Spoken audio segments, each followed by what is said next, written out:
Is my 2010 Chevrolet Express 1500 all-wheel drive. It's one of my gambler recovery vehicles, whatever you want to call it. Put a winch on it, kind of ABG style with the T-post roller mount. But the winch is a beast, the van's a beast. But I snapped my front axle and it's only two-wheel drive now, so I gotta fix that because I got an event coming up in 2 weeks. Alright guys, I'm actually already done with the job, but just gonna kind of run over what you'll need for it, and I'll put this at the first of the video. You're gonna need a floor jack to get it up so you can get the tire off, and a lug wrench with whatever size your lug studs are. Mine were 7/8. I had to have a breaker bar to break everything loose. It's just a piece of pipe on a 1/2-inch drive ratchet. You'll need a 36mm axle nut socket with a 1/2-inch drive breaker bar or ratchet.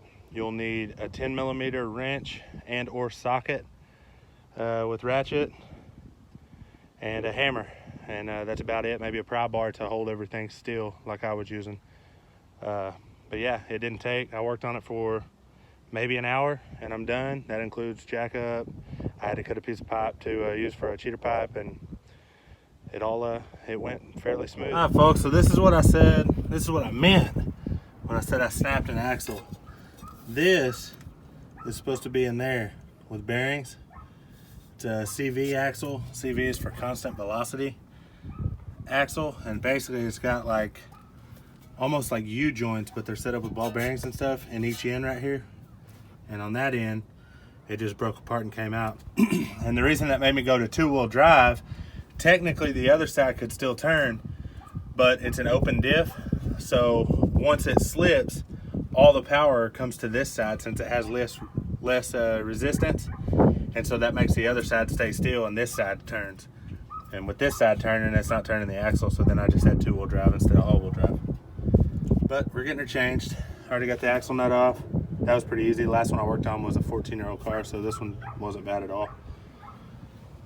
Get her changed out. I think since it's broke on the back, I'll just be able to grab this,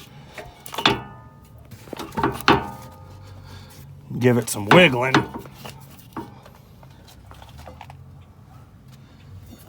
tap it on the end right here.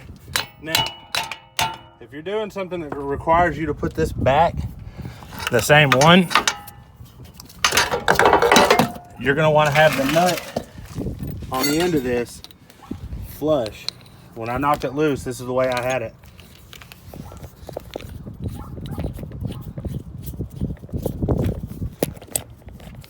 You're gonna have that nut on there like that, and then smack it with this hammer on that so that it doesn't burr up any of your threads. So if you gotta put this back, then it won't be messed up. Now the axle's out, it's ready to go back in. On the new one, it came with a new nut and everything, so I wasn't really worried about messing any of it up. So I could have just smacked it without it or whatever I wanted to do. So now on the inside, there's 6 bolts around that outside edge. Looks like this right here. I gotta take out those 6 bolts, and then this piece is just a flange. It'll come right out, and then I can slide the new one in and hopefully put it in without having to take any of the ball joints loose. So bear with me, I'll let you know. I'm about to have to lay down under here to get that off, and I just read a story about a guy that his car fell on him. It was on jack stands and it fell on him and it killed him. So this is just kind of a practice that I do. Slide that up under there, so that way if it does happen to fall off of the jack, it'll land on that, and it'll probably give you enough room to get out, and you won't have to worry about getting crushed and getting killed by it. All right guys, so I got the new one in.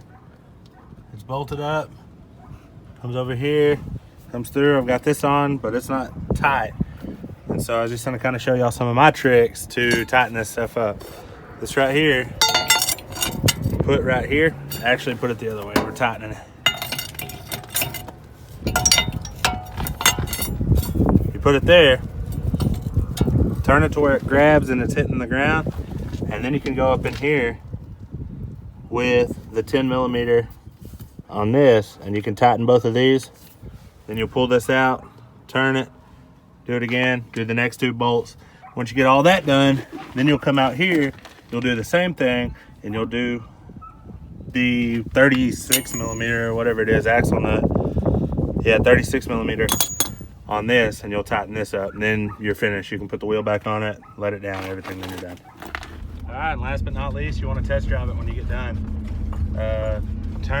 Make your turns, drive it, make sure there's no new noises, make sure there's no shakes or shimmies, and listen for pops. CV axles are notorious for clicking and popping when they're going bad. Also, it's a good idea whenever you do one side, go ahead and look at the other side, make sure the boot's in good shape. Make sure there's no grease spilling out or anything, because once that grease starts spilling out, dirt can get in there, and then it's inevitable it'll go out. Before too much longer, it'll go out. So if you're doing one, you might as well look at the other one and see if you need to do it.